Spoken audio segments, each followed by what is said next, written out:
you doing? Welcome back to another episode of At the Movies with Cody. In case you're new to the channel, I'm Cody. In this episode, we're going to talk about the 1978 slasher classic, Halloween. Halloween was directed by John Carpenter, starring Jamie Lee Curtis and Donald Pleasence. I just want to say Halloween is my favorite slasher franchise, and Michael Myers is my favorite killer. Not only is October 31st Michael Myers Day, but the whole freaking month of October is Michael Myers month. I like you, Freddy. I like you, Jason. Halloween is his day, and October is his month, and you're not going to take it away from him. Sorry, get a little emotional there. Let me give you the breakdown. A young 6-year-old Michael Myers is sent to Smith Grove Mental Institution for killing his oldest sister on Halloween night in 1963. 15 years later, he escapes and heads back to his hometown of Haddonfield and just starts killing a bunch of people. Young woman, to be more specific. This movie was made on a shoestring budget of $300,000 and made $70 million at the box office. It spawned a number of sequels over the years. Now, you're thinking, why is this movie so great? You know, the plot doesn't really seem, really interesting. A psycho on the loose killing a bunch of people, seems a little run-of-the-mill. But it's not always about the plot. It's how you execute it. And there were a number of elements involved. Let's start with the mask. It was originally called a William Shatner mask. I think they just pulled a cheap one off the shelf and spray painted it white. Boom, there you have it, Michael Myers mask. It's nothing over the top, doesn't have a big bulging red eyes or razor sharp teeth or some kind of bloody gash on its forehead. It's just a plain white face, like mine. The director, John Carpenter, said Michael Myers is just a completely emotionless, evil person, and he wanted a mask to best represent that. Mission accomplished. It's like the more simple, the freakier. It's kind of like that saying, less is more. When I was a teenager, I bought the mask. It was a real cheap one from Party City. Over the years, the hair started falling out. One day, I just threw it in the back of my mother's car in the trunk. I left it there for 2 years. One day, I opened the trunk and there's the mask. I'm like, there you are. But almost all the rubber completely melted. Half the face was sticking to the floor. I guess the summer heat did its job. I threw it out and yeah, that was that. Now let's talk music.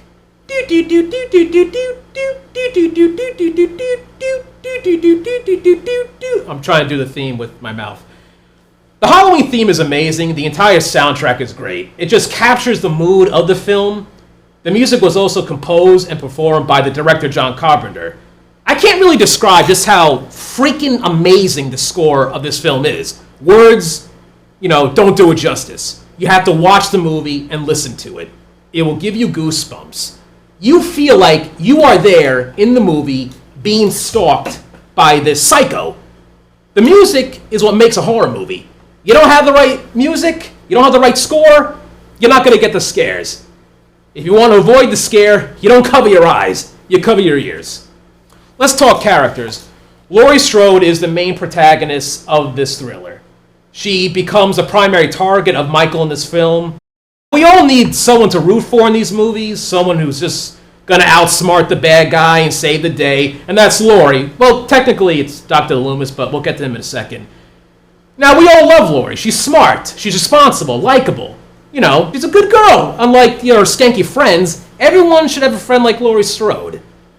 There is a connection between Michael and Laurie that is not touched on in this movie. You find out in the sequel in Halloween 2, but I'm not going to spoil it for you.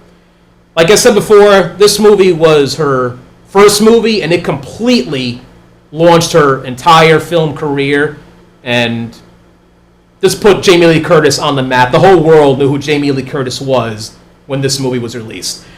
Now, let's talk Donald Pleasence. He plays Dr. Samuel Lewis. He was a psychiatrist that worked at the institution and was Michael's personal doctor. Now, he's known Michael pretty much the first day Michael was admitted to Smith's Grove. The entire movie, Loomis is on the hunt for Michael. He is really the only one who knows how evil and dangerous this guy really is. All the other doctors, at the hospital, they just think Michael is a catatonic and not reacting to any of his surroundings. But the doc, he knows better. There was this one bone-chilling speech the doc gives in the movie, pretty much gives us the backdrop of Michael Myers. There was this boy, pale, emotionless face, the darkest eyes, the devil's eyes. I realized what was living behind this boy's eyes was purely and simply evil. Like, oh God, that speech alone makes the hair on your arm stand up. And the final point of why Halloween is so legendary is because the one and only Michael Myers, everything about him, the way he walks, the way he moves, the way he does that slow head turn, and the deep breathing he does under the mask, Was that weird? Sorry. He's a very mysterious guy. You don't know, what's his motive for the things he does. Like the doc said before, he's just evil. He was born bad. The most ironic thing about the original Halloween was that it was not even bloody. It's a slasher movie, and it's not even bloody. You barely see any blood in this movie because, unlike the movies today, everything is blood. Everything is gore. Everything is high body counts. Every 2 minutes, someone's being killed for no reason whatsoever, just for the sake of having more gore. In Halloween, they truly rely on scares. There's an actual build up to the movie until all the killing finally starts. I give Halloween a double thumbs up. Congratulations if you're still watching, because now it's time to have some fun.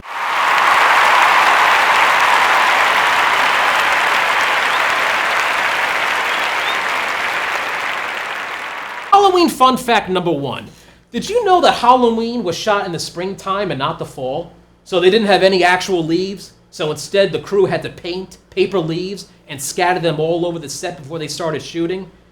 And after they were done shooting the scene, they would have to pick it all up and use it all over again for the next scene. That must have been a pain in the ass.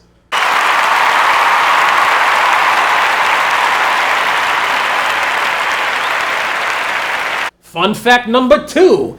Did you know that Jamie Lee Curtis wore her actual clothes that she bought at JCPenney for less than $100? The budget for the movie was so small there was no wardrobe department.